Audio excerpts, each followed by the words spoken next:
puede ser transportable.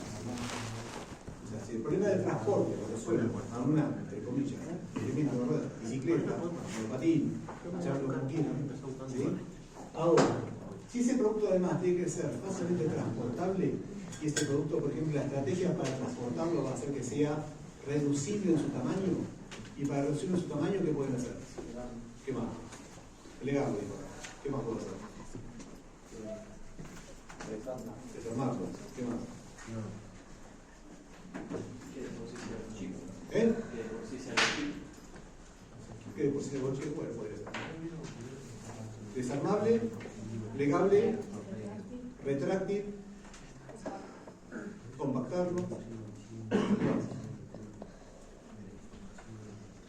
¿Cómo diseñador, muchachos? ¿Qué más? Que cambie la forma, bueno, ok, puede ser cambiar la forma, podemos cambiar la forma. Digo, entonces empieza a aparecer una cuestión acá que tiene que ver con la función secundaria. Y tendré que explorar de qué manera esta función secundaria, ¿sí?, se complementa con la función primaria, pero no impide la función primaria. Si yo veo una función secundaria que colapsa con la función primaria, evidentemente está todo en colisión, no me sirve. Pero la función secundaria, como decíamos la otra vez, seguramente va a ser lo que le va a dar rasgo distintivo al producto. Va a ser lo que lo va a diferenciar. Digo, si yo tengo una bicicleta o un monopatín, ¿sí?, y le permite subir y bajar el manubrio, rebatirlo, reducirlo, etcétera, etcétera, bueno, eso va a ser un elemento que en el caso, por ejemplo, de una persona que traslade Buenos Aires, subte, colectivo, no sé cuánto, y tiene un trayecto que lo puede hacer en este monopatín, sea un producto que para esa persona, para ese usuario en particular, sea un producto atractivo. Y lo diferencia de otro que no lo hace. ¿Bien? Ahora, ¿puede tener funciones terciarias o funciones accesorias? Sí, por ejemplo, monopatín, Buenos Aires, retráctil. ¿Qué es una función terciaria o secundaria o accesoria? ¿Eh?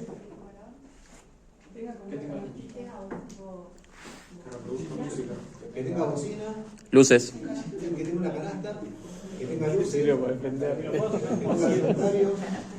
bueno, te puedo usar como asiento.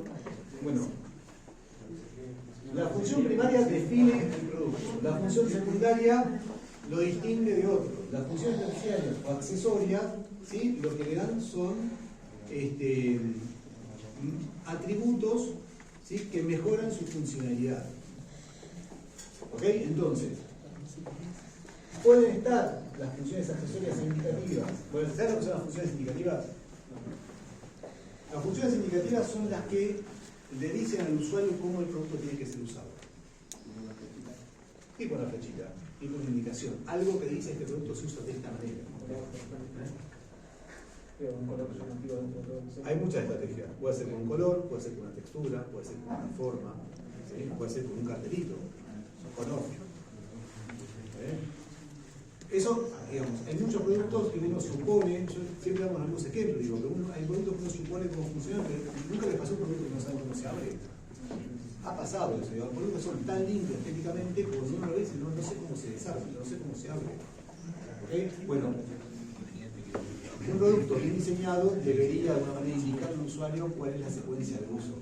Y eso tiene que ver con otra cosa que después, digamos, también van a ver más adelante, que tiene que ver con la experiencia de uso. Los famosos UX, que están dando moda ahora, tiene que ver con la experiencia de usuario. Por eso nosotros empezamos a manejarnos, o empiezan a haber diseñadores industriales que manejan, o empiezan a trabajar mucho en los espacios de programación y desarrollo de plataformas, porque para nosotros el usuario es el eje del proyecto. Entonces esto que la relación con el usuario y que el producto sea usable es obvio para nosotros. Pero no era tan obvio en algunos espacios poder no saber cómo desarrollar. Pero entonces volviendo, la función primaria es lo que el objeto sí o sí hace. La función secundaria es aquel atributo que lo diferencia, ¿sí?, y lo direcciona, ¿sí?, para un uso más específico. Las terciarias, que pueden ser accesorios, indicativas, etcétera, etcétera, son los que le dan más atributos. Obviamente que cuando uno empieza a trabajar, fíjense, todavía empezó, no hablamos de forma, nadie habló de forma, ¿sí? Obviamente que cuando uno propone una función primaria, ¿sí?, esa función primaria se va a empezar a vincular con otras acciones. Por ejemplo, básicamente con la función en un principio. ¿Cómo funciona el producto? Si volvamos al caso del monopatín, ¿cuáles son los elementos mínimos indispensables para que este producto funcione? La rueda, manubrio. Bien. Okay. ¿Cómo sería el esquema funcional de ese producto? Las ruedas como un bloque o manubrio. Ok, perfecto. Este sería manubrio. ¿Qué va a funcionar?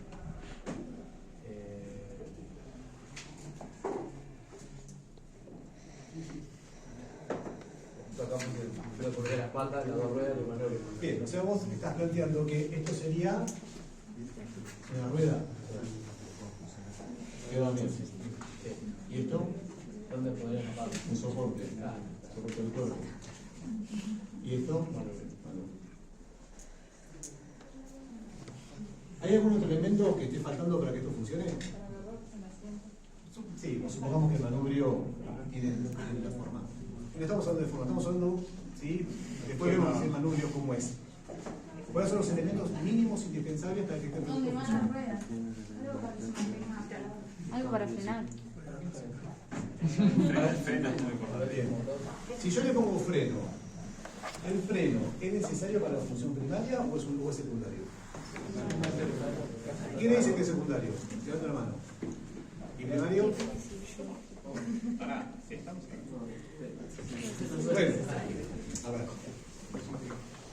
Como todo, sí, todo depende. Si ustedes me preguntan a mí hoy, es difícil pensar en un producto que ruede que no tenga freno. Pero bueno, en un primer esquema, ¿sí? Uno podría pensar que estos son los elementos básicos para que funcione. ¿Sí? ¿No necesitaría una batería también para arrancar? Porque no son eléctricos. ¿No son eléctricos? ¿No sé frutos eléctricos o ese puede ser tracción a sangre? No, puede ser tracción a sangre también, pero los que vienen ahora son eléctricos. Cuando vos definís el problema, cuando ustedes definen el problema, ¿sí? El producto es eléctrico debería cambiar la definición del problema. Entonces, está mal lo que vos planteás. En este caso en particular no se aclaró, por lo cual todos intuimos que era tracción a sangre. Pero ese vacío legal te deja de que del programa se abren dos y haya un grupo que pueda tener atracción a sangre y una batería, porque quedó ahí sin especificar. Bueno, en esta cuestión que ustedes están hablando, aparece también, digamos, cuando uno define el problema, tiene que estar claro porque después van a aparecer dos palabras que vamos a mencionar mucho, que son los requisitos y los requerimientos. Los requisitos es básicamente lo que el producto tiene que ser para que cumpla la función primaria, para que resuelva el problema. En este caso, el requisito de este producto sea, ¿sí?, que pueda rodar, que pueda trasladarse. ¿Ok? Entonces ese es como el requisito básico, que una persona se pueda subir a este elemento y que, en un principio, con tracción a sangre, pateando, sí pueda trasladarse. Si no cumple con esa función, no es un monopatín, no me puedo trasladar, no sirve, no cumple con esa función. ¿Sí? Ahora, cuando hablamos de requerimientos, empezamos a hablar de un concepto que tiene que ver con aquellos elementos que pueden o no estar, ¿sí?, y que hacen que el producto cumpla con las funciones básicamente secundarias. ¿Ok? Son aquellos elementos que uno le puede agregar. Entonces digo, requisito indispensable que tenga dos ruedas y que esas dos ruedas, digamos, permitan una base y un elemento que la persona se pueda agarrar para poder trasladarse. Si quisiéramos, otra vez tiene que ver con el programa esto, ¿sí?, que ustedes realizan. Pues si ustedes en el programa pusieron que además de poder frenar, deja de ser un requerimiento para ser un requisito. Ahora, si no está, puede ser que como requerimiento vos le pongas, por ejemplo, que tenga la posibilidad de un sistema de freno. Entonces, con cuestión secundaria, es más, podría haber uno que tenga con freno, otro sin freno, uno que tenga con luces y otro sin luces. O que vean como elementos accesorios que empiezan a aparecer. Digo, ustedes van a ver que en muchos productos hay como un producto base, ¿sí?, que tiene hace que el producto funcione y después empiezan a sumar accesorios.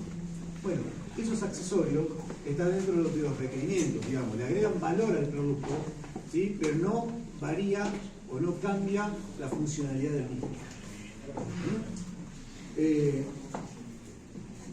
Y también empieza a aparecer otra cuestión que también se relaciona con esto, que tiene que ver con las variables y las invariables.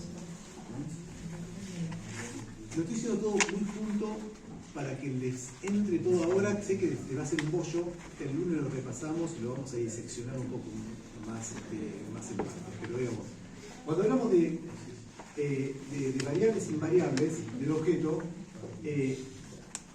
las invariables son las cuestiones que no dependen del diseñador. Son las cosas que el diseñador no puede cambiar, ¿no? Sigamos, si hago un monopatín, ¿puedo hacer un monopatín sin ruedas? No. Si no es otra cosa, si no es la patineta que usaba Marty McFly. No, bueno, que levitaba. Digo, tal vez puede ser, digo, pero está claro que para hacer un monopatín, para hacer un elemento, para hacer una sangre, con ruedas necesito tener las ruedas para que funcione. O sea, es una invariable. Y después están los elementos variables, que son los que puedo tener yo, los que puedo modificar y tiene que ver una intervención básicamente del diseñador. Entonces, lo que decía recién, ¿qué es una variable? Este mástil, ¿sí?, que utilizo cuando va a estar en manubrio. ¿Puedo hacer algún sistema que varíe de altura para adaptarlo económicamente a un usuario? ¿Lo puedo hacer de un material rígido, un material más flexible? Tengo que hacer la flexibilidad para... Porque así el peso sumable. El elemento de apoyo. ¿Es un elemento monomaterial de una sola pieza o lo puedo hacer también, por ejemplo, que tenga un grado de flexibilidad o que se pueda plegar para reducir el tamaño? Bueno, y así uno podría la rueda más chica, más grande, con luces y luces. ¿Se entiende? Entonces, este concepto también de variable e invariable también empieza a aplicar, ¿sí?, en cuanto a las funciones primarias y secundarias. O sea, todo como se empieza a enlazar de alguna manera. Corto acá porque tengo bastante más, pero lo seguimos en la clase que viene. Digo, cuando uno hace un programa, esto sí es importante, uno tiene que hacerse preguntas. ¿Sí? Y la verdad que la primera pregunta que resuelve la función primaria es el qué. ¿Qué hace el producto? Entonces, la primera pregunta que hay que hacerse es ¿qué hace el producto? Y la debe responder muy concretamente. ¿Ok? Después, el cómo, el cuánto, el dónde. ¿Sí? Son preguntas que cuando ustedes las respondan y con un rango más de certeza tengan para responder cada una de esas preguntas, ¿sí?, van a aparecer, digamos, como una hoja de ruta más clara hacia dónde tienen que ir. Pero cuando ustedes dicen, por ejemplo, el qué es la función primaria. Cuando dicen el cómo, ¿sí?, tienen que ver y empiezan a aparecer estas cuestiones. ¿Cuáles son los medios disponibles? O sea, el cómo, ¿con qué materiales lo van a hacer? ¿Con qué sistema productivo lo van a hacer? ¿Con qué know-how? Digo, porque también esto, ustedes piénsenlo más allá del problema que estamos viendo simplemente ahora. Piensen un poco más abarcativamente. Si ustedes trabajaron, por ejemplo, con una empresa que se dedica a hacer monopatines, ¿sí? Ahora, la empresa que se dedica a hacer monopatines, o supongamos otro ejemplo. Todos conocen la marca Voodoo, que tabla de skate, la Mar del Plata, ¿sí?, fabrica las tablas. Supongamos que Voodoo, que hace tablas y longboard, quiere hacer un monopatín. ¿Lo podría hacer con la tecnología que tiene? ¿Con el know-how que tiene?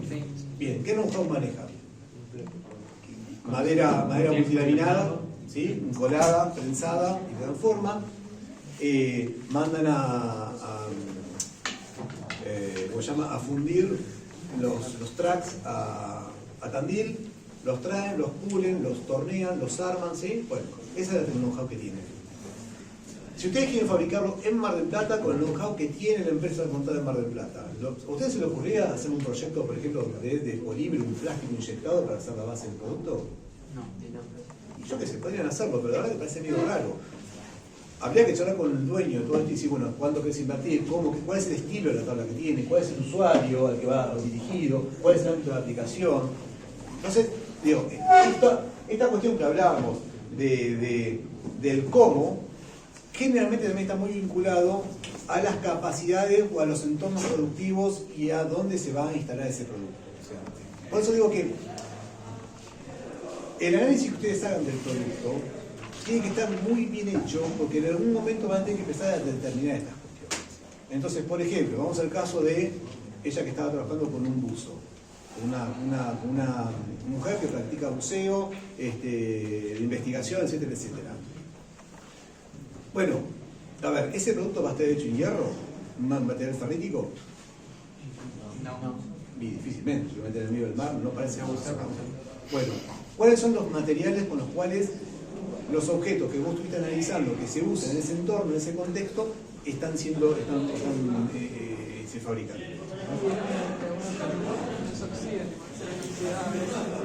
Bueno, tendrás que averiguar eso, si son inoxidables, si son aluminio, si son polímeros, ¿entendés? Qué tipo de sellos tienen, etcétera, etcétera. Pero también eso te empieza a dar, ¿sí?, ciertos rasgos, ciertas cuestiones donde te empiezan a focalizar de alguna manera hacia dónde va dirigido tu producto. Todavía no diseñamos nada, fíjense que todavía nunca hablamos del producto ni cómo es formalmente el producto. ¿Sí? Cuando vos decís el cómo y cuando vos decís, por ejemplo, el dónde, ¿sí?, empieza a dar alguna información que empieza a definir algunos rasgos que después terminarán siendo formas y que estarán justificadas por esas preguntas y esas respuestas que estamos dando a esas preguntas. Bien, entonces, y lo dejo acá. Para el lunes, hagan un esbozo de programa, un esbozo de preguntas, ¿sí?, que respondan qué es lo que hace el producto, cómo lo hace, dónde lo hace, cuánto tiempo lo va a hacer. ¿Sí? Y nos dejamos el nombre del mercado, no nos metamos con el mercado. ¿Sí?